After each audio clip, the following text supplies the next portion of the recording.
In this part of the video, we're gonna see this tab called storage. When you click here, you see a table here that it's empty. So once you select the equipment profile, you modify the storage.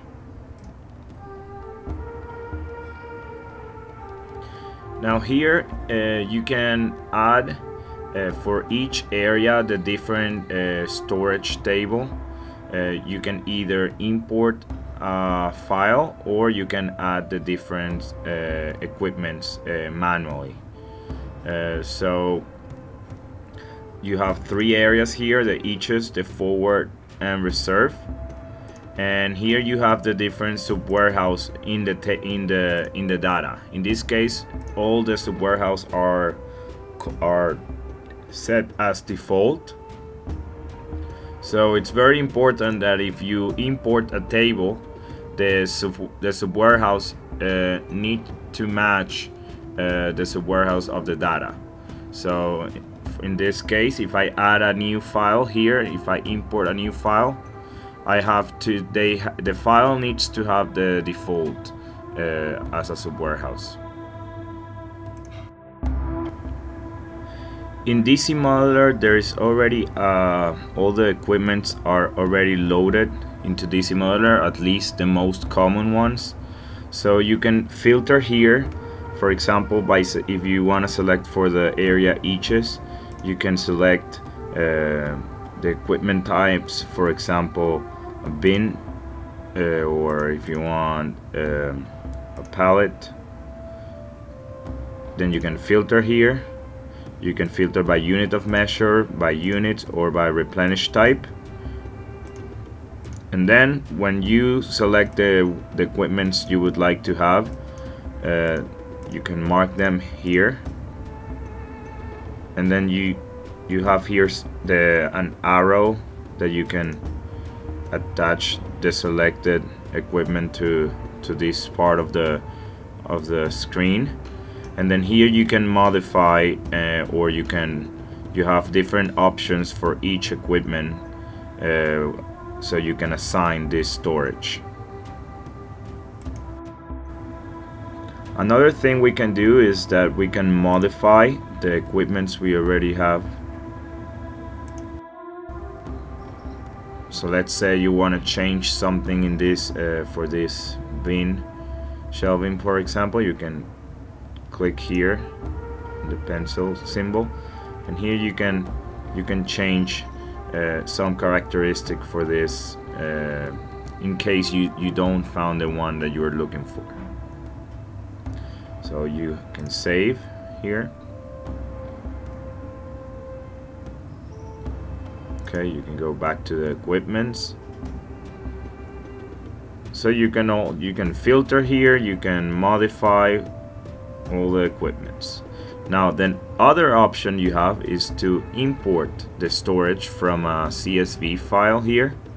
So you can select here and you can upload, for example, I can upload this file here, and once I upload this, I can import this information here.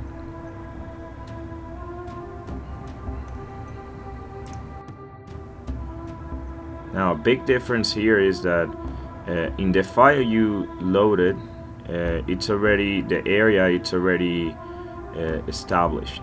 So here you can filter by area, and you would have the equipment filter by the area.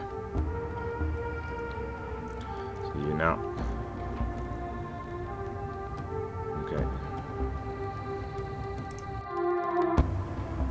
Now let's review some of the switches here for each equipment. Here in the list, usually we have the standard media included, which is the bin shelving, the wire decking, carton flow, selective pallet rack, pallet flow, and pushback. For the sub-warehouse, usually it affects where a SKU gets placed in the media analysis, and you we'll find the outputs and the analysis related by each sub-warehouse. The main reason we filter by area here, the equipment, is because each area is the area where individual products are stored for picking. Then we have a forward area, which is the area where eaches or cases are stored for picking. And then we have the reserve area, which product is stored, usually in pallets, and usually non-conveyable products are always stored in this area. So basically what you apply here in the characteristic here will affect the result at the end. For this switch bulk stack here, by setting this to yes, or by marking it, DCM will calculate how many layers fit in the media and the capacity that it represents. And if you unmark this, the product in the pick phase will have only one layer tall and one carton wide, even if more can fit in any direction. So it's usually used in media for bin shelving and for wire decking. Then we have this switch here called max count. You can change this number, and this is the maximum number of peak phases a single SKU can be assigned for a given media type. So let's say this number is set to 1. This means DCM will try to allocate the SKU up to 1 peak phase of its kind before moving to the next media. Then we have the force fit here. You have force fit A, B, C, and D. And basically it fits the SKU into a location based on the dimension, and it ignores the inventory requirements. And there is a relation between the force fit and the max count, which is that if you select this, you would like to fit as much into the max count as possible, ignoring the days on hand requirement that we set before. Then we have this applique, which also applies for A, B, C, and D. And what you're saying here is that you assign a velocity category to a certain media type. So let's say I wanna use only, for this equipment I wanna have only A SKUs, so I will force it here.